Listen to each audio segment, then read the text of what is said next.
රදය ගෑස්ටික් සීනි මේ වකුගඩු අමාරු මේ වගේ දේවල්. හොඳම පොඩි උදාහරණයක් මට තියෙනවා මම පගන්දරා කියන රෝගී. මම මාළකට ආවා මේ අවුරුදු ගාණක් ලක්ෂ ගාණක් ඉඳන් කළා.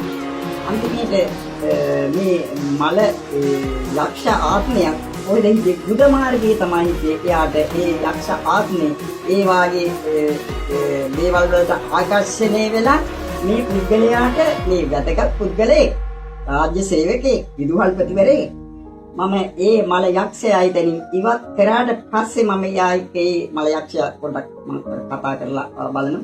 එතකොට තමයි යා කියන්නේ මේ අපේ කට්ටිය මේ වගේ තැන්වල ඉන්නවා. මේ වගේ රෝගවලට මේ කියන්නේ මේ නිදාගත රෝග තියෙනවා මේ වගේ තියෙන මේ බගන්දරා වගේ රෝග. නමුත් අන්න බලන්න ඒ මල යක්ෂය අයින් කරාට පස්සේ කිසිම මම බේතක් දුන්නේ නැහැ යා. උන්කී නිකන් ආයුර්වේදයක් වගේ අර අජීර්ණ ගත රෝගයකට දුන්නා ඒක හොඳ වුණා. දැන් මම මෙතනදී කියන්නේ ඇත්තට මේ වගේ මේ සුළු රෝග විදු කාලීන මිනිසුන්ගේ තරහ සිටිනකොට අපි කල්පනා කළ යුතු දෙයක් තියෙනවා.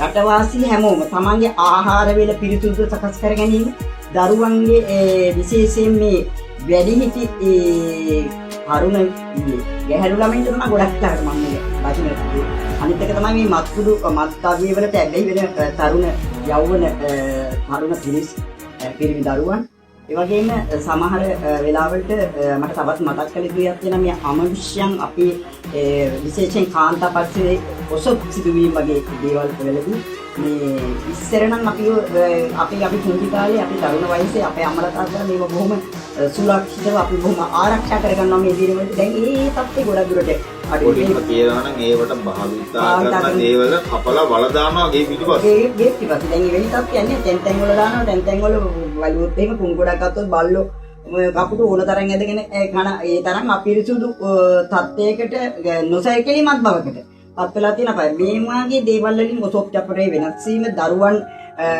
මේ කියන්නේ අඩු මාස වලින් ගබ්සවීම වගේ දේවල් වලට මේ වගේ අමනුෂ්‍ය දෝෂ බලපානවා කියලා මම ඇත්තටම හොයාගෙන තියෙනවා.